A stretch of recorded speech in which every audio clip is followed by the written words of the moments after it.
I love Oakland so much because what my like being a child of someone from Afghanistan and like having my mom be from the Bay Area, just seeing the magic that it holds to like connect people, and like how it really, for me, Oakland really does feel like this cosmic Silk Road, that like a stop on a cosmic Silk Road that connects like mystics and artists and creatives to just share codes with one another and ideas and inspire one another. I think, my experience of the Bay has been so much about art and music and culture and mysticism, and just by proxy too, before even fully like taking it on in my own life.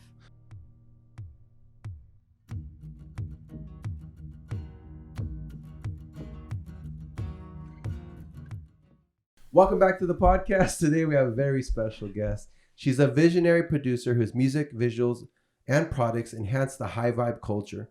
Growing up singing Afghan music with her family in Oakland, she was taught that all objects and beings have an acoustic resonance. Her concerts generate experiences where everything feels possible, leaving the audience with a sense of cosmic nostalgia. She's a family-taught singer, professionally trained audio engineer, electronic music producer, and dancer. She has performed at the Yerba Buena Center for the Arts, the San Francisco Asian Art Museum, the Kennedy Center, the Muddy Water Blues and Jazz Festival, and several other events and venues across the United States and Europe. Welcome to the podcast, Ruby Mountain. Thank you for having me. Thank you for being here, finally. It sounded like you're about to win an award. Yeah, I know. Right? Where's the music award, right? The MTV Music Award. Yeah, so welcome. Thank you for coming here. You know, I mean, I've heard a lot about you. You know, Joe always raves about you, and we like to start with, getting to know somebody, but let's just talk about maybe a little bit about you before, and then we can get into you now. You know what I mean? So do you have a question? Well, I met you when you're already a musician. I'm curious, what were you doing like before you got into music? Yeah, well, I've always been into music. Growing up, I sang with my father. It was really sweet. In my family, we would perform at Afghan weddings, at all of our family parties. My mom was really good at putting us in competitions. So my siblings and I grew up performing all the time. And I was just say, how many siblings do you have? Oh, I have two siblings. Okay. Yeah. So are you like the oldest, youngest? I'm the youngest. Oh, okay. The baby of the family. Yes. Yeah. Awesome. Yeah. So I've always been a performer and have had music in my life. But professionally, I started out being an audio engineer, a live audio engineer, and I also worked in studios, but then focused mostly on running live audio for shows because I loved how ephemeral it was. Like I could just make it sound really great and see the musicians be really happy and see them be in their community. And then it was like done. It was just this like blast of beauty that happened. So I was doing that first, and then I decided, well, why don't I start like releasing my own stuff and see myself on stage? Because after the concerts were over, I would go up on stage and sing like after hours. Yeah. You're like, what's the audio engineer doing singing on stage? Yeah. Yeah, it was really fun, and like if other staff that were creative, we'd all take turns going on stage at the different venues I worked at. So yeah, and now I am solely doing music. I do live audio. Well, now since that we're in the pandemic and venues are shut down, I'm not doing live audio in venues. But when that opens back up, we'll see how I balance that back into my life of just producing and releasing music and visuals. So how has that affected your music? Are you streaming like on Zoom now, or have you pivoted at all, or are you just kind of like preparing for when everything opens up again? Yeah, well, when the pandemic happened, it was everything changed for a lot of people, right? For everyone. Yeah, like there was all my shows got canceled. And then all of my live audio engineering gigs got canceled. And so, I pivoted. I started doing live streaming, which is something that was on my list to do. And so it was really great that I got the opportunity to do that. And so I took some classes on music and technology and learned a ton about live streaming. And yeah, so I've been doing that. I've been putting on events. I actually have an event coming up called Femmifest. Nice. Which is it's going to be a full moon in Virgo event. And I've done this before. Like when the pandemic first started, this was one of my first offerings that I did for the community, where I had an astrologer and I had a DJ, and then I did a guided sound bath meditation with my friend Shah. Okay. And so it was just such a loving experience, since everyone was just really going through it, you know? Yeah. Can you explain to us and to everyone else real quick what Femmifest means? Yeah. To the audience. Yes. So femmifesting it's manifesting, but it's really coming from an intention of honoring and loving and respecting the divine feminine, right? And like bringing her more into our space so that we can begin to balance out those energies within our world. Yeah, so femmifesting is really about conjuring up and deciding what you want in your life, and then energetically making it happen. Okay. And energetically accepting it into your life. Mm-hmm. And so how did that start? Femmifesting? Yeah, or just the whole idea. Did you have it before? Did somebody give it to you? Was it a collection of ideas? Well, I've always been a big fan of manifesting. Yeah. Me too. I like that. Yeah. Yeah. And I've done so much work doing that in many different ceremonies and circles and different modalities. Yeah. And yeah, one day I was at an interview like years ago, and then I just said Femmifest. Yeah. I was like, oh yeah. Just came to you. It's like something like angels or your higher self or your spirit, something. Yeah, it was like let's like awaken the divine feminine. Let's start using Femmifest. Yeah. Beautiful. So you mentioned manifesting, right? And I'm big on manifesting. I've been doing water manifestations lately, like the past month, and it's been working. Like every week I've manifested one or two things that I asked for from the water, right? And it sounds really silly, like, you talk to the water and then you drink it and you ask for something and it happens. But what are your favorite, methods, or do you use all of them, or has it kind of become like one that you use to manifest?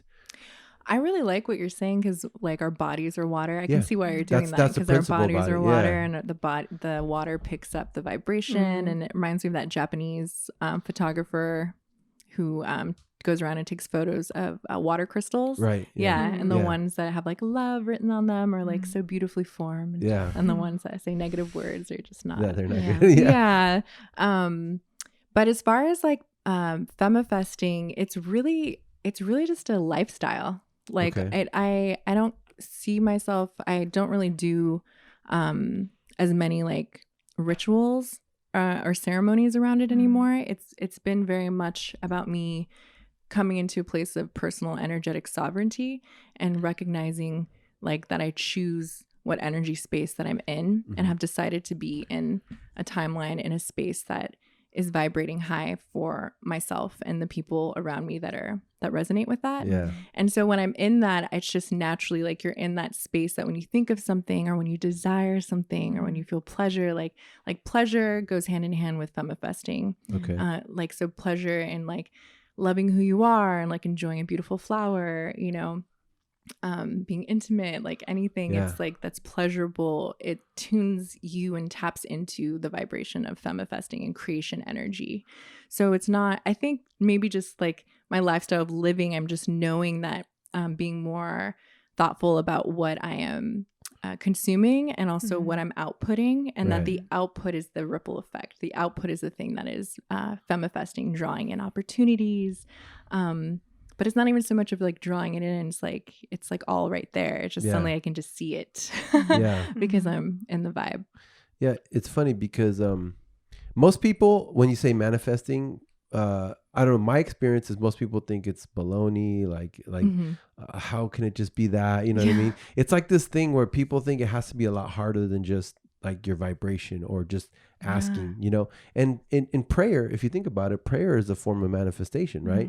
Because you're just asking, or you're trying to vibrate a certain thing. So is that your experience too, that like, or I guess my question is, how did you learn about manifestation? Like, was that taught to you when you were young? Did you read a book? Was it some people that you met that kind of taught it to you?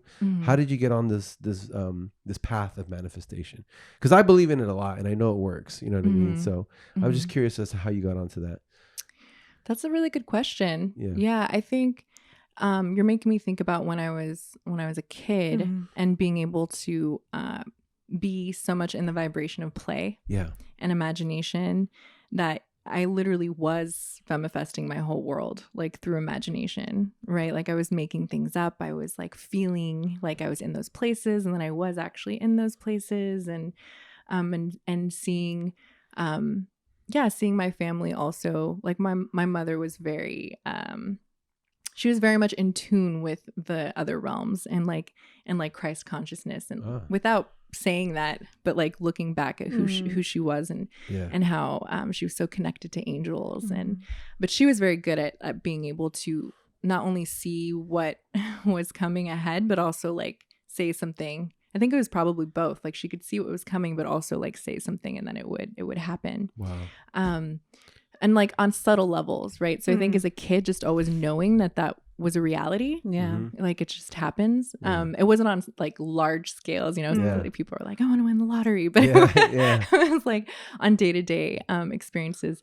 But as far as thinking about manifesting, that's so interesting. I think it came, I think I got, now that I'm thinking about it, it's like being in circles where people wanted to be healed or like felt like they needed to get ahead in their life. Right. So it wasn't even rooted in like an experience of the present, who we actually are, which is so much femmifesting, is like you just accepting who you actually are and your power. It was people seeking outside help. And so, that's when I got started, I guess, maybe hearing the word manifesting, was witnessing friends and people wanting to draw things or make things happen in their life. So you have a lot of people around you that are about self-discovery.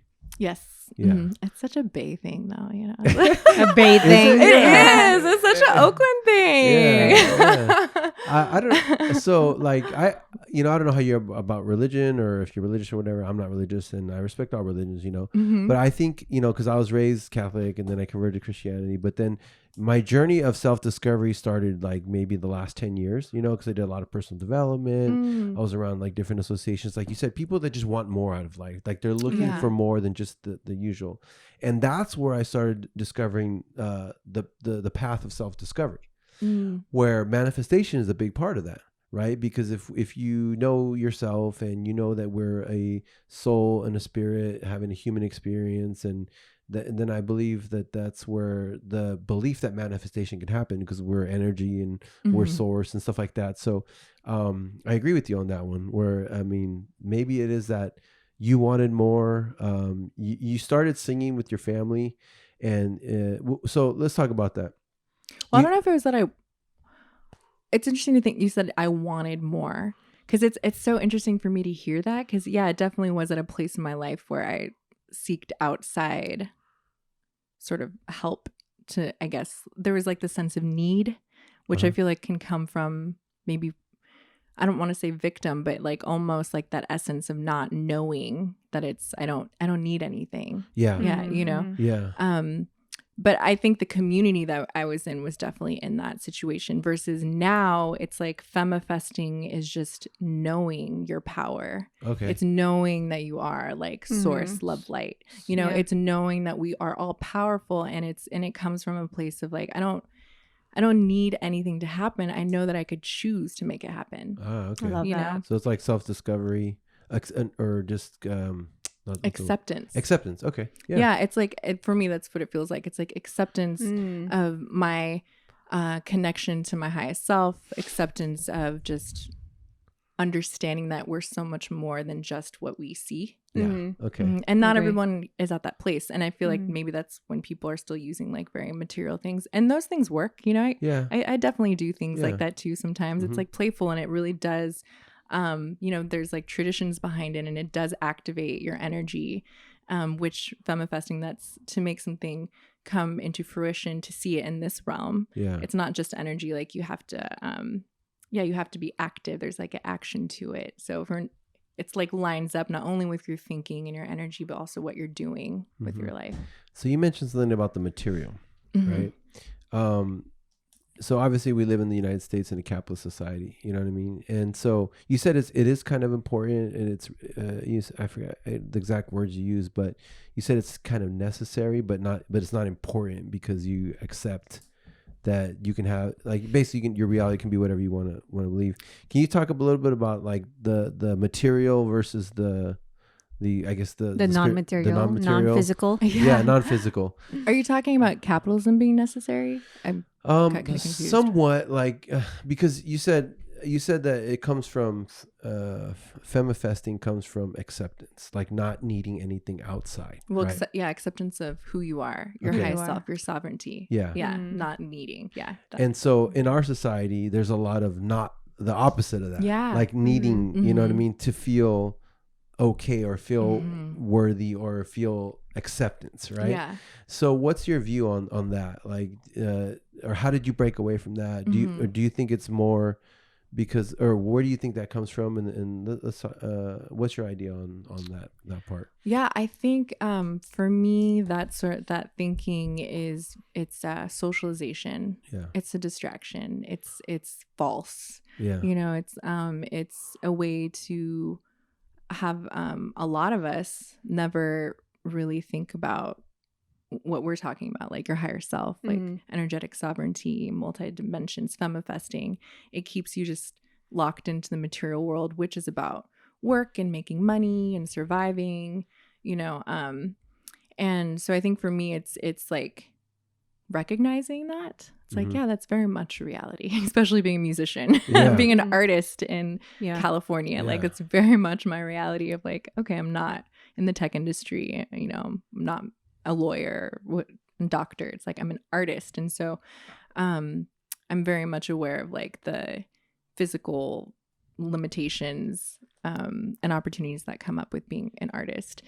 But I think like, yeah, so to go back, it's like this way of keeping us locked in. And so honoring that, like, ooh, I am in this game. Yeah. I'm in this game that I'm participating in, but I'm enjoying the game because I can see what it clearly is. Yeah. You know, like, and I could fall into the timeline and the story that is like need-based and that is about surviving, you know, or I can be in the place where I am right now, no matter what my circumstance is, which is like, I'm in gratitude. I love that I'm alive. I love that I can vision and imagine different futures. I love that I can like call on my guides for support and actually hear them.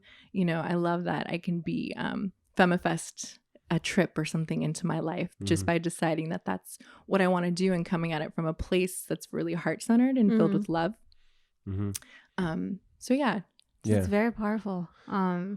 Well, I want you to talk about sovereignty, since you mentioned it quite a lot. For anyone who doesn't know what that is, and how do you tap it into your sovereignty? Yeah.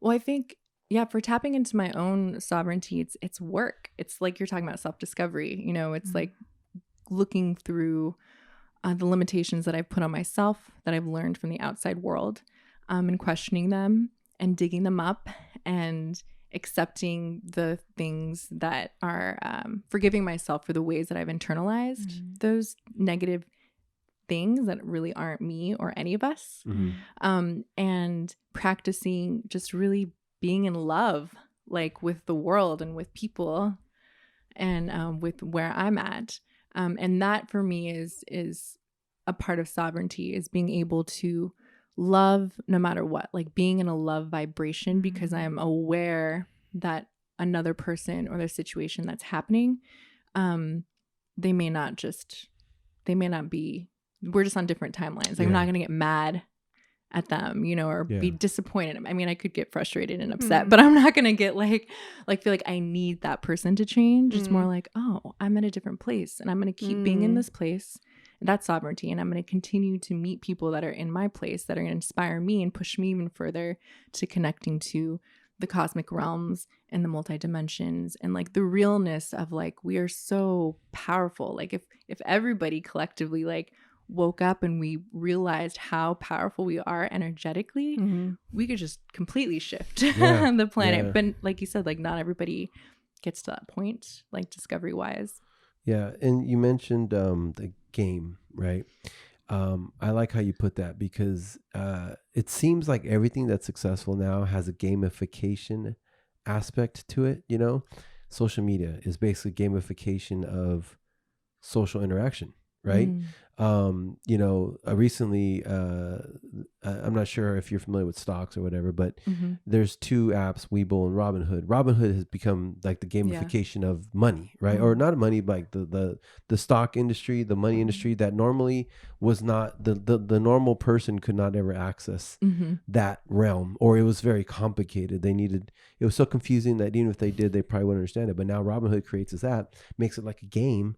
And now they're changing the financial industry forever, just right? Changed GameStop and AMC. Yeah, exactly, right? So you do understand it, right? Yeah. Yeah. So it's funny you mentioned gamification because it's true. Then we can talk about material things, right? I appreciate that you said that because it's okay to want nice things, right? But it's not okay to put your happiness or your identity in that, you know, or having that. That's kind of what you mean, right? Like you're in sovereignty, like you accept yourself. And then what I heard too is since you accept yourself, you can also accept others. Yeah. Like, or accept where they are. Yeah. Accept where they are. Yeah, so if they don't fit in your realm, you're like, I accept you. I'm not judging you, but I need to, you know, fill my realm with more people that are going to support me and fit that realm. And it's not coming from like a sense where, you know, like a Buddhist sense, you know, where it's like no material things, you know, like no material world. It's like, no, like I like the goddess paradigm, which is like people that are fractals of goddesses could be adorned and could have luxurious things and could be, you know, in this place where you're really well taken care of and there's beauty, you know, and there's lots of love. Like there's this Venusian vibration. So it's not, you know, so I am very much like, I like to be around people who are on a vibration of caring for themselves in whatever way that may be, you know, whether it's not wanting to have anything to deal with like material things or if it's someone who really wants to honor this vessel that they're in, right? You know? Yeah. And just whatever fits them, in other words, right? Yeah. So I want to go back to when you were a kid singing with your family, right? Yeah. So because have you always been singing like your entire life or was there a time where it stopped and then you went back to it? Or has it just been always part of your life? It's been on and off. Yeah. I definitely was at a point where like I was dancing a lot when I was in high school and I wasn't singing. And then it was like when I would try and sing people or non-Afghan music, people were like, you know, how mean. There's haters like, oh, it's not good, you know. And then when I was in and then like in college, I was making more soundscapes with my voice. So I wasn't singing, like doing singer-songwriter, but I was still using my voice. And then I decided to go back to just letting my voice come out and rediscovering it. And then after my mom passed away. Sorry to hear about that. Thank you. My mom was such an angel. Yeah. It seems like she was pretty connected. Yeah. My mom was amazing, is amazing. Yeah. But it was hard to sing. And it's different now when I sing and it is so much, my voice is changing. I'm at a different level with where I'm at and where I want to go. So it's interesting to see how different parts of my life have been impacted, have impacted my voice. Okay. Coming out, That's interesting. Yeah, I never thought about it. I can't sing. I wish I could sing. My father is a singer, actually. Singer-songwriter. He gave it up a long time ago, but he won these things called the OTI Awards in the 80s, which is what now would be considered like a Latin Grammy, right? Oh, yeah. That's cool. And he was a singer-songwriter, but the musical talent is in our blood. Like I'm really good at piano. Like I remember my sister was taking lessons and she took her 3 weeks to learn a song and I would just listen to it by ear and I would learn it like in an hour. You know what I mean? But the singing talent didn't transfer. You know what I mean? So I appreciate that. Well, you know what I love about singing is like it's like mantras. It could be. Yeah. You know, it's like it's the spoken word. What you say really helps bring things into fruition, especially if they're repeated, right? I think what's so cool about pop music is that it's so simple. It's almost like the contemporary version when it's done right of like folk music. Yeah. You know, because it's like the people's music. It's so simple. Right. And I think that's what's so beautiful about being able to sing and it's like I love it because as creators, no matter what your medium is, photography, you know, or singing, it's like, it's a ripple effect. Right. Like we are in these roles that you could decide to take on of being culture creators, right? Yeah. You know, and we really do ripple out the vibration we're putting out. Yeah, I like how you said that because, okay, maybe I didn't get the singing talent, but in my previous career, I was a speaker, like a public speaker. And it was a talent I didn't know I had. Like because I was just always like, you know, most people are afraid to get in front of a crowd and speak. So like being a performer, that's a big deal because number one, you overcome the fear of performing in front of hundreds, thousands, millions, you know what I mean?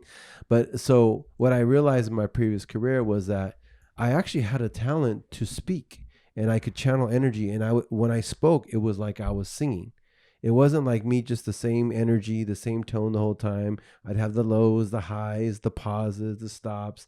And so I kind of mastered the speaking realm, you know what I mean? I wasn't able to harmonize it like a song, you know what I mean? But I could harmonize with my energy, with my voice, with my tonation and stuff like that. And then now it's led into podcasting, you know? So I like how you said that because maybe I didn't get the singing talent, but creators in every way, in every realm, there's a way where you can in a way, I guess I say it's kind of like singing, but in a different level. You know what I mean? Yeah, I think it's also like maybe you're speaking from your spirit. You know what I mean? So it's like, I feel like when you're tapped into your spirit, like it will just come out. Like you don't have to think so much, right? Yeah. That's a good point. Yeah. Right? Like I want to go back when you said you feel like you couldn't sing after, you know, a painful like experience, your mom passing away. You know, what came to me was like your throat chakra was being blocked and also your heart chakra. Would you agree with that? Like throat and heart? I do think there's something, there definitely has been a block, you know. So the thing is that when people are grieving, that's like a time for other things to come in and attach to that aren't you. So there definitely were energetic blocks around it. And I have been doing like throat chakra work, but I feel like it's been more of like, I just sang so much with my mom. Like I would just always sing for her. And I recently, like I gave myself this artist retreat and it was like singing at the river. And I think when I really would like tap back into this like space that I have before when she was alive, I would cry because it just is so like resonant with her being here. Yeah. So there's like healing around. Yeah, but it's definitely related to the throat chakra and allowing my voice out and in grief. And it's interesting you say that because I was noticing some tightness and things energetic around that. Yeah, because I've been kind of like diving into like different chakras. It just came to me like, oh, if I can't communicate a certain way or something I can't express, my throat chakra is being blocked. Like I would do research, so how do I heal it, or like what I need to do. And if you feel like you're not inspired, it's the sacral or the solar plexus, one of those. Like what are ways to heal it? There's ways that they'll give you examples of what you will feel if it's being blocked, and there's also ways you can do to heal it. So I love that you bring it up because our bodies, the ethereal bodies are like so complex, and there's systems like talking about chakras that have been taught and talked about for centuries, you know, and it's just it is really good to tune back in because we in society, Western society, we're not taught to learn those systems, but they are very real. You know, that's like smudging is real, like doing being able to set up like your shields and like so that other things like won't penetrate your energy field, keep you connected to like your highest self, you know, saging or like cleansing sprays, you know, or lighting a candle. There's many different ways to do that, and being intentional and having it as a practice, or even selenite, right? Selenite's good for clearing. There you go. I love selenite. Yeah, but yeah, it's like we constantly have to, but it's kind of like, you know, you can't go weeks without taking a shower. It's like similar Some with people can. spiritual hygiene, right? Like what Desi and Eb talks about before in one of the episodes. Yeah, spiritual hygiene is a very real thing, and I'm grateful to have been to a lot of ceremonies throughout my life where I learned that at a younger time in my life. So when did you start again focusing 100% on your music? Like you're like, okay, this is the path I'm going to take. Yes. I think it was around the time that I wrote this mantra. I'm gonna sing it for you. Okay. Go Yeah. ahead. Yes, please. How many times is it taking you to get up and walk away? Just walk away. I'm walking away. Yeah. How many times has it grabbed me, convinced me to stay? Just walk away. Just walk away. Yeah. We don't have to follow today. The sun is gonna rise tomorrow. We can keep working towards seeing our better days. We don't have to follow today. The sun is gonna rise tomorrow. We can keep working towards seeing our better days. How many times is it taking me to get up and walk away? Just walk away. I'm walking away. Yay. Yeah. Wow. You guys heard that? Oh my God. I like to sing that like Wow. on repeat sometimes. That's awesome. That's energy right there. That was Yeah. beautiful. Thank you. Yeah. That was a blessing. Oh, you're welcome. I had my eyes closed too. Like, Yeah. oh wow.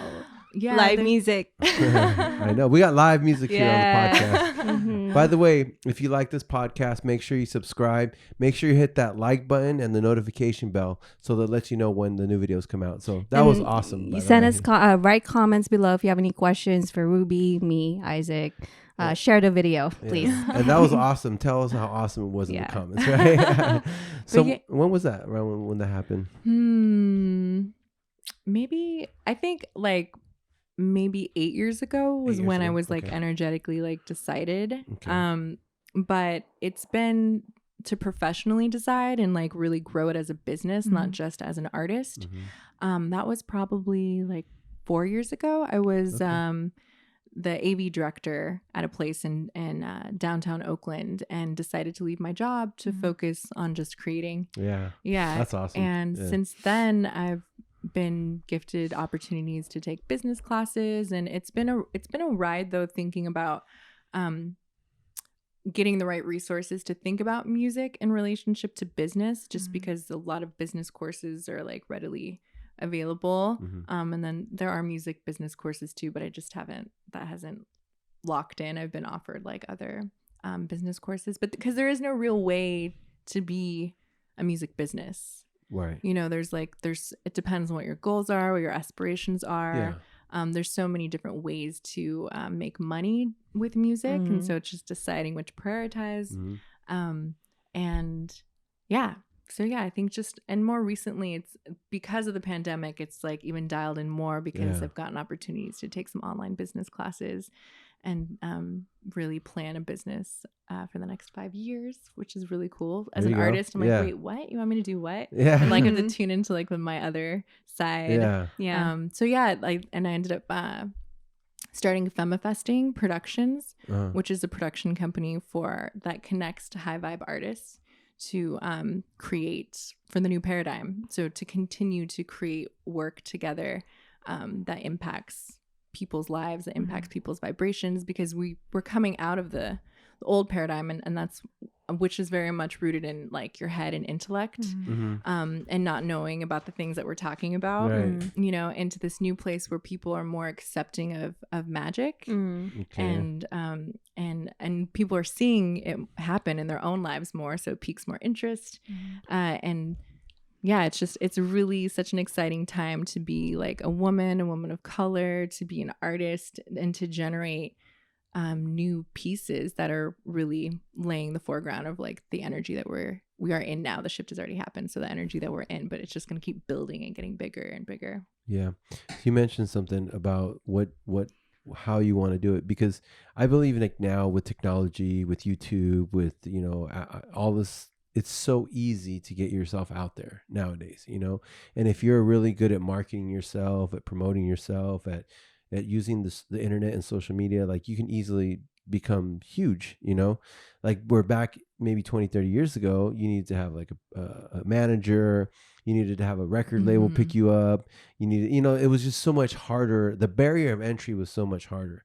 Now, because of technology, because of, you know, the advancements in technology, because of platforms like YouTube, Facebook, Instagram, I mean, you could just like you said, pick one or pick whatever way you want to, or how far you want to go, you know, and you can get yourself out there. Like I talk about this with the podcast. Like if we wanted to start a podcast 20, 30 years ago, I'd have to know somebody at a radio station.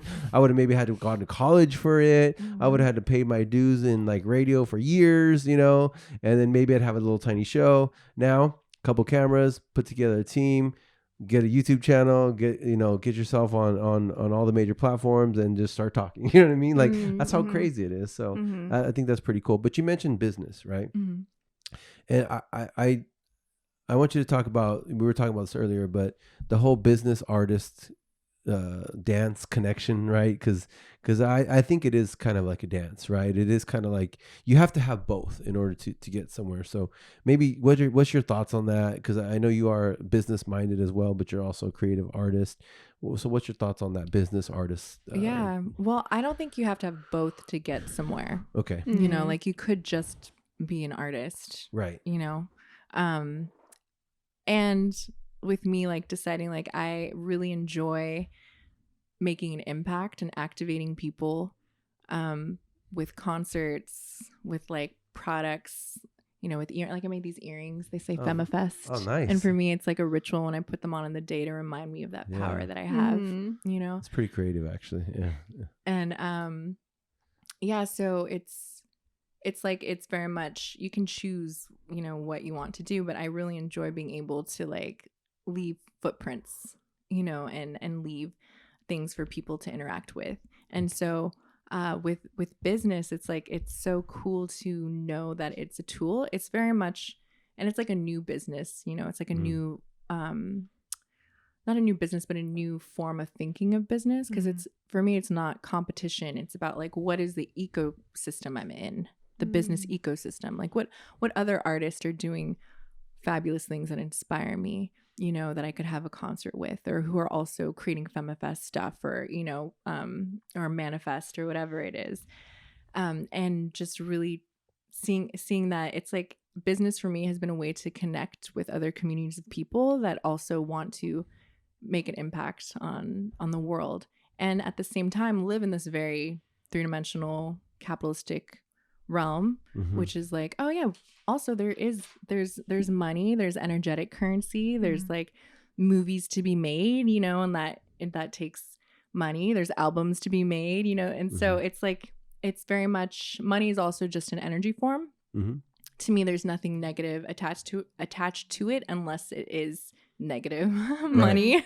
Right? So just seeing business as just another, just I think we've always been making transactions as a people. We've always been trading and sharing ideas and trading goods, and so I think this past year has been really just accepting that part of like my ancestry and legacy, and knowing that and so it makes it so much more fun to be doing business with people, you know, and to be in a business ecosystem, and to like have a small team of people that I get to work with now, which will get bigger, you know, as time goes on. And yeah, it's just so fun, like being able to work with Joe doing photography and like all these other goddesses that I know, like the goddess crew in Oakland. Like it's so beautiful to be able to work on like this last music video I released called Sunrise, that like capture visual shot.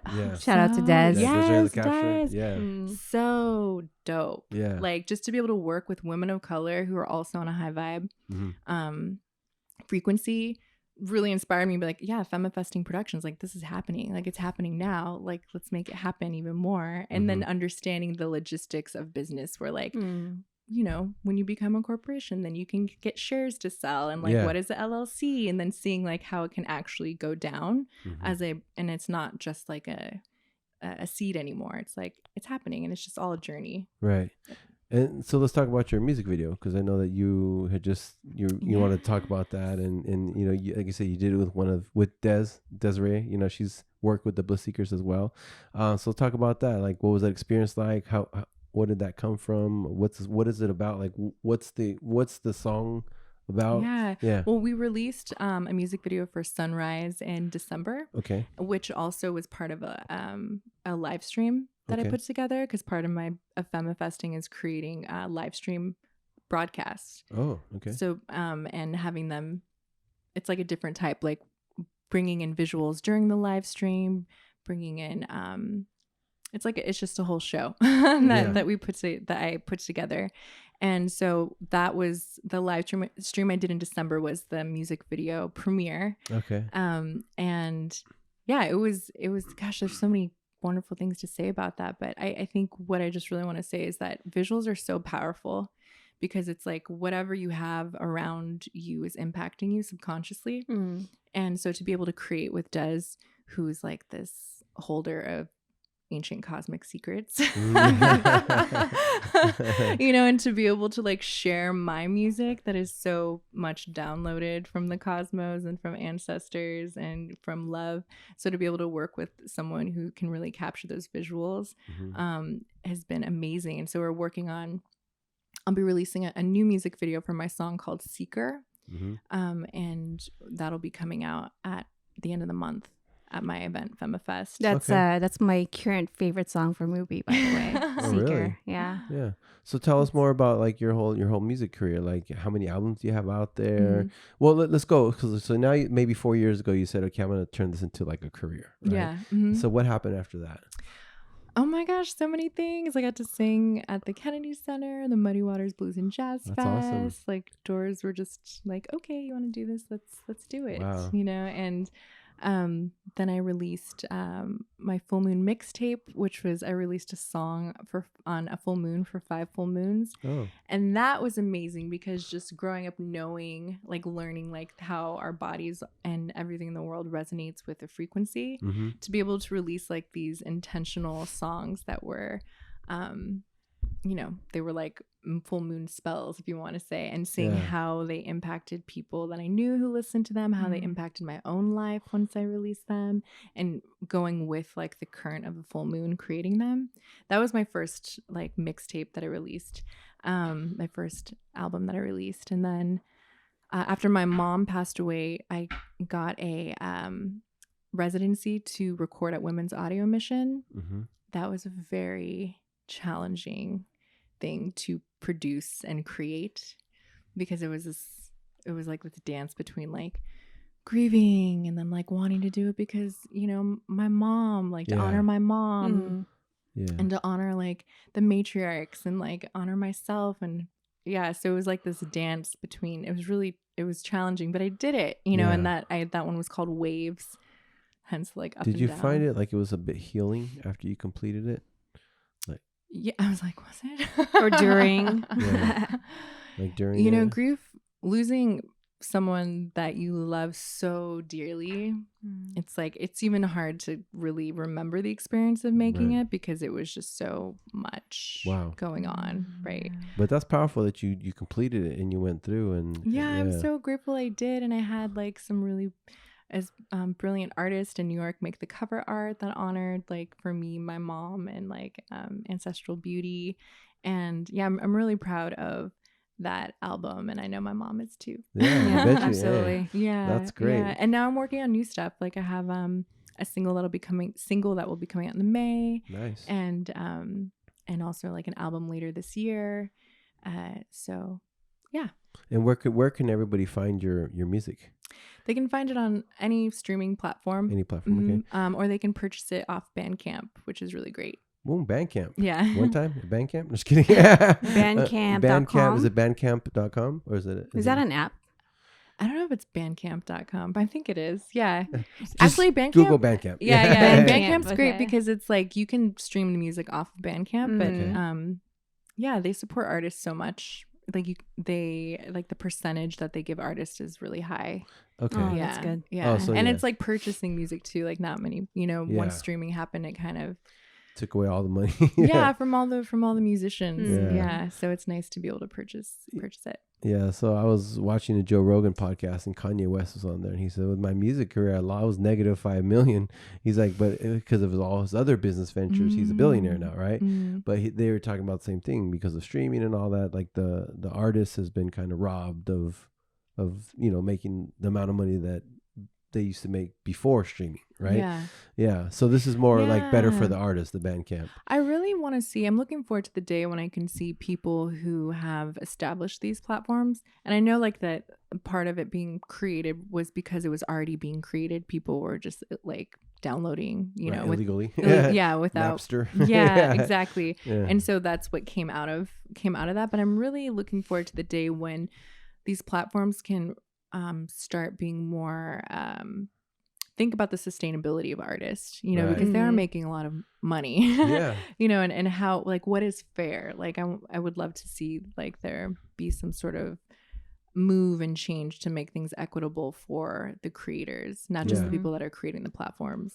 Yeah, it's very true. I mean, because the artists are the ones that are putting out the music, and then the people that own the streaming platforms are the ones that are making the money. Yeah. You know what I mean? So, but I mean, who knows? We're entering a new age. Maybe that will happen. You know what I mean? We're putting it out there right now and talking about it. So there you go. So I have a question. Femmifesting. Yeah, I have a question. Because you said you sang with your 2 siblings as well. Are any of them into music or artists right now? Oh yeah, all my siblings are artists as well. They are. Oh wow. Yeah. Wow. My sister is a dancer. She's a tap dancer. Oh yeah. Wow, that's pretty cool. Yeah, she's amazing. Yeah, magic feet. Like happy feet. Yeah. Happy feet. Yeah. That's And my brother is an actor and producer. So you guys were just a creative family. Yeah, we are a very creative family. Were both your parents creative?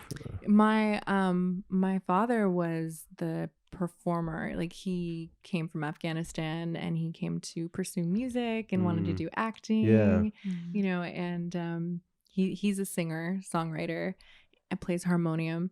And my mom is just so much like a lover of the arts, like music connoisseur, and like she just loves the entertainment industry. And I think what's so cool about my family is that they really taught me how much entertainment or art impacts people. Like, you can make them cry. I've seen my dad move people at concerts when I was little from his lyrics, you know, and I've seen the joy that my mom gets, from dancing around to like music. So so they definitely taught me at a young age the power that it has to incite and activate people's DNA to like help remember who they are, or help desire something more in their life.